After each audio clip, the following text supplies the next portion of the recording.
My name's Tay Whiteside. My dad started Black Dog Salvage in 1999 here in Roanoke, Virginia, and roped me into it from day one. And as a young adult or old kid, somewhere in that gray area, I was quickly put to work sweeping floors, cleaning bathrooms. Black Dog Salvage is an architectural antiques and salvage company. And it started on the basis that old homes and buildings that are getting torn down still have good stuff to give, still have materials and items that were created by craftsmen and artisans. Custom fabrication became quite a big part of Black Dog early on, because just you salvage a building, you have all this stuff in your warehouse now, and it's not flying off the shelves, so you got to figure out something to do with it.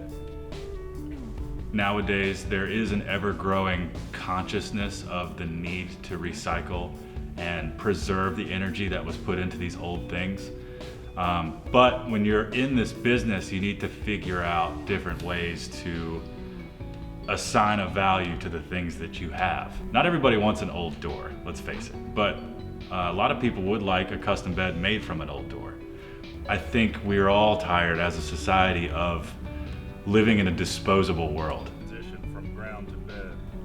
Being in a place like this is a dream come true. This is the best example I've ever seen of the pride that American industry used to be built on.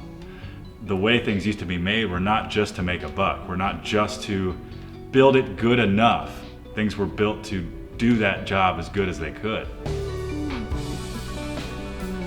A lot of this old equipment not only is hyper functional, but it's good looking. So the goal with this shop is not only to share and learn and appreciate the history of these machines, but also turn it into another custom fabrication shop, much like the one at Black Dog.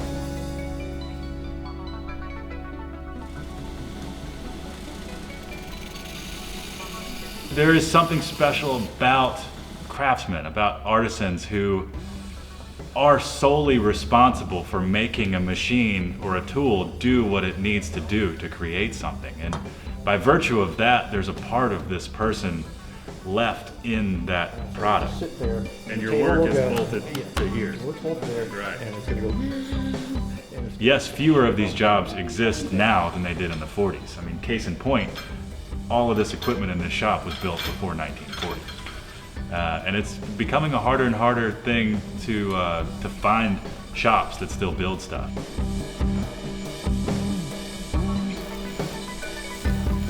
So, if you do somehow find yourself either wanting to learn about woodworking, metalworking, any of these conventionally thought of trade jobs, skilled labor jobs, where do you start? That's a complicated question.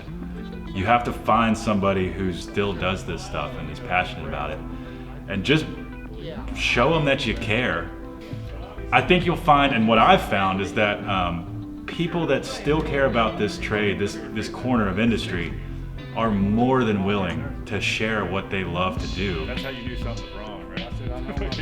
When there is a diminishing awareness even of trades like this, there is going to be a lesser presence of these trades in general. So unless there is a passionate artist behind a machine like this, or behind a welding torch, or behind a table saw, creating something that they genuinely want to exist, then it's kind of hollow. And unless these old guys who know all this stuff get a chance to tell their story and to educate a younger generation, it's all going to go away.